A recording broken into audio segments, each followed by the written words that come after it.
अगर आप भी चाहते हैं कि डीजे बालकृष्ण म्यूजिक के ऑडियो वीडियो सबसे पहले आप तक पहुंचे, तो लाल बटन दबाकर चैनल को सब्सक्राइब जरूर कीजिए और हाँ, बेल आइकन को दबाना ना भूलें। नमस्कार, प्रणाम। मैं खेसारी लाल यादव और मैं आ रहा हूँ 17 अक्टूबर के आप सबके शहर दिल्ली में भगवती जागरण श्री दुर्गा जनसेवा ट्रस्ट के ओर से Chhath Puja park DDA ground Kirari Delhi में। तो आप सब आइए।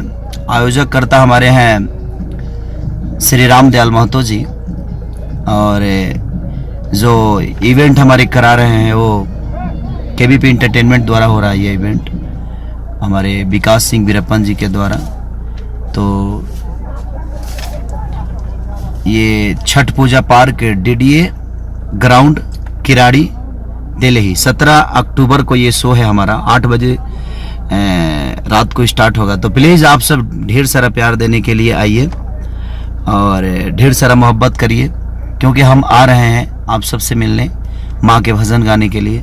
तो प्लीज़ आप आइए और केबीपी एंटरटेनमेंट के जितने भी कलाकार हैं सबको अपना प्यार। और आयोजक करता श्री राम दयाल महतो जी, जो कि बड़े कर्मठ इंसान हैं। तो प्लीज़ आइए और ढेर सारा प्यार दीजिए। लव यू, आपका भाई खेसारी।